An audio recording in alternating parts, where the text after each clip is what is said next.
Саясаттан тыс тірлік атты айдарымыздың бүгінгі кейіпкері Қазақстан Республикасы парламенті мәжілісінің депутаты Мұрат Әбенов ас дайындау ер азаматқа лайық іс емес деген пікірді теріске шығармақшы. Халық қалаулысы құпиясы өзіне ғана мәлім шөптер мен аспаздық шеберлігінің арқасында дәмді тағам әзірлеп берді. Ал біз бағдарлама барысында қыздардан құралған гандбол федерациясының президенті Мұрат Абдулламитұлының көптеген ерекше қызығушылығына куә болдық.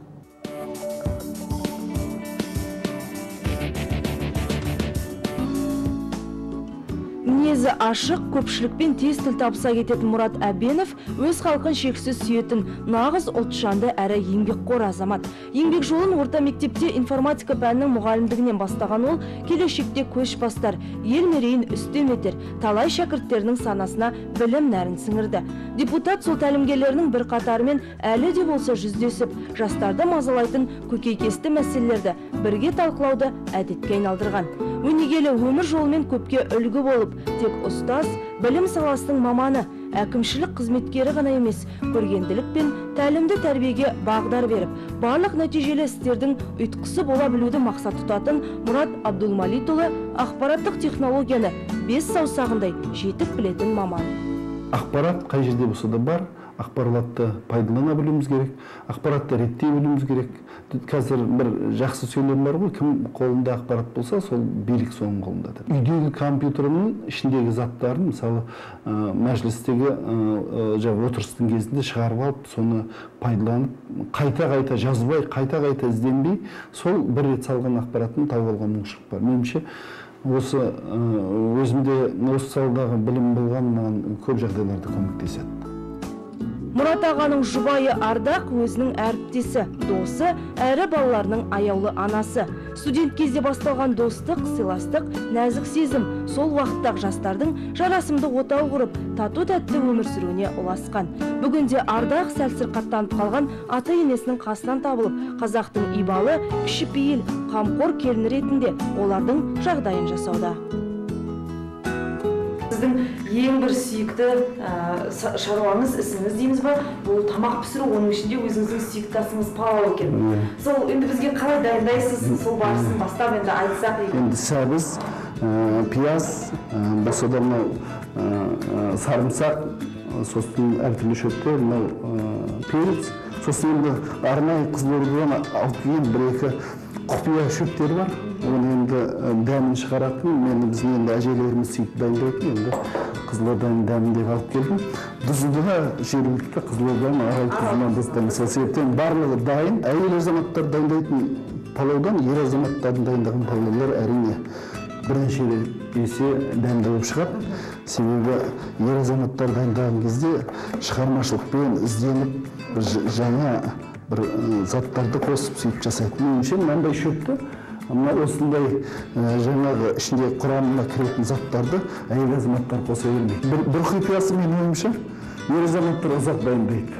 2-3 күн дайындалады, сосын осының барлығын турап, дайындайын дегенше уақыт кетеді. Сосын қарны ашады, қарны ашқаннан кейін әрине кез келген нәрсе дәмді болады. Депутат палауды көбіне демалыс күндері асықпай, баптап әзірлегенді ұнатады. Оған қоса күріштің өзіне аса жоғары талғаммен қарайды. Палау жасай білетін азаматтар айтады, мысалы, ешқашан салыстыруға келмейді. Қытайдың күші сырты түрі әдемі болғанмен де сопақтау, өзі бір жіңішкелеу келеді, ақшылдау келеді. Бірақ дәміне қарағанда, мысалы, ақ маржан күші бірнеше есе артық. Қызылорда болса қырғауылдан дайындайтын едік, бұл жерде бөйлерден, тауықтан дайындаймыз. Өзіңіздің тағамыңызда қайсысы мысалы пиязды, сәбізді, немесе көбірек қосасыз ба? Сәбіз және күріш барлығы бірдей болу керек. Үшеуі пияз соң жартысы ғана болады. Енді май дайындау керек. Кез келген тамақтың дәмін шығаратын май, сол себептен майда 250-300 граммдай май құямыз. Енді әйел азаматтар көбінесе үнемдеп майды аздау құяды, сол себептен дәмі дұрыс болмайды. Ең алдымен пиязды қақ бөліп, майдың түтіні шыққанша қуырып алады. Содан соң ғана тағам әзірлеуін бастайды. Өзінің алғашқы палауын Мұрат Әбенов университет қабырғасында тәлім алып жүрген кезінде дайындаған. Үйдегі жеңгем, жаңа баламен ауруханаға жатты. Сол кезде ең бірінші кітапқа қарап палау жасап көрген. Пиязды дұрыстап қуырып алуымыз керек. Көбірек қуырамыз. Мынау ішіндегі ғалдың барлығы, судың барлығы буылып шығып кету керек. Тек қана май мен пияз ғана қалу керек. Болмаса, осы пияздың дәмі болашақ палауға, күшке май арқылы осылай барады. Дұрыстап, сарғайып, қызарғанша дүние жүзінде 40-50 палаудың мен мысалы рецепттерін білемін. Өзім жақсы білемін. Соның ішіндегі мынау ерекше Қызылорда облысының рецепті. Күштің жуыда ерекшелігі бар. Күшті суды аямау керек. Біріншіден 10 рет жуасыз ба, 15 рет жуасыз ба, мынау ағы кеткенше, мөлдір таза болғанша жууыңыз керек. Мұрат Әбенов тағам дәмді шығу үшін пияз, сәбіз еттің әрқайсысын асықпай 20-25 минутте қуырып алу қажет дейді. Дайындалу технологиясы ауыр ас болғандықтан депутат палауын 3 сағат әзірлейді. Қуыру кезінде сарымсақ және түрлі дәмдеуіштерін қосуды ұмыт қалдырмайды. Мынау палауымыз піскен сияқты. Өкінішке орай камераға бұны иісі келіп тұрған жоқ. Мұнысы иісі енді осы жерде бар адамдар сезіп тұр, өте тамаша болып тұр енді, шын айтқанда. Енді бұның сәндігі де бар, ал өзін салып берейін. Бұл жалпы күшті көбісі не екенін қайдан енді бір үйреніп қалған өзбектің палау деп айтады. Мен онымен келіспеймін. 15 ғасыр болды, Александр Македонский сыр бойында әскермен келген кезде, сол кезде ат шыққан тағам. Палау деген сөздің өзі грек сөзінен шыққан, бірнеше жаңа тағамдар араласқан. Мұрат Әбенов 20 жылдан бері галстук жинауды сүйікті ісінің біріне айналдырған. Бұл қызығушылықты білетін достары, таныстары мен жақындары оған міндетті түрде сый жасап тұрады. Осы күнге дейін жинақтаған галстуктерінің саны 1000-ға жуық.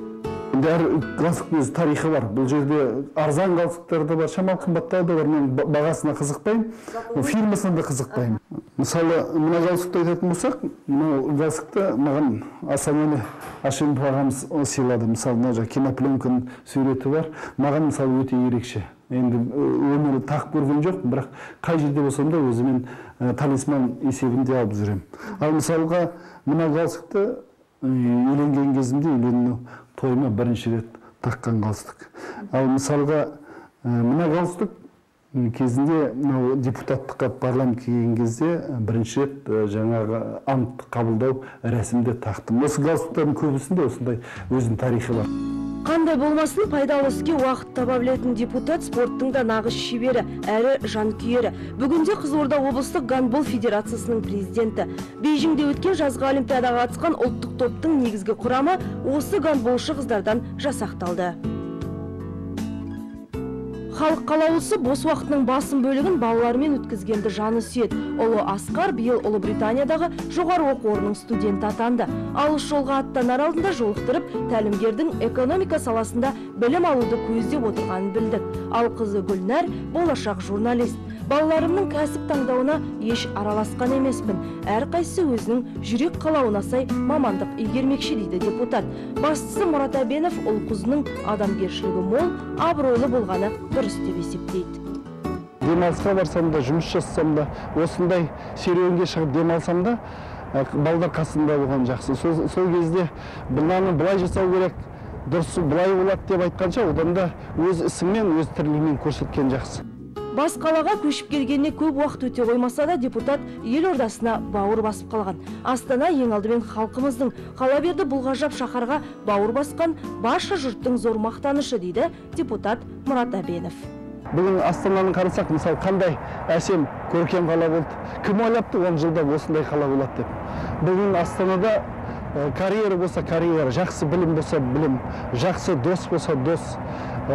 Жалпы өмірінде болашақта қандай мақсат қойсаң соған бұл қалада жетуге болады.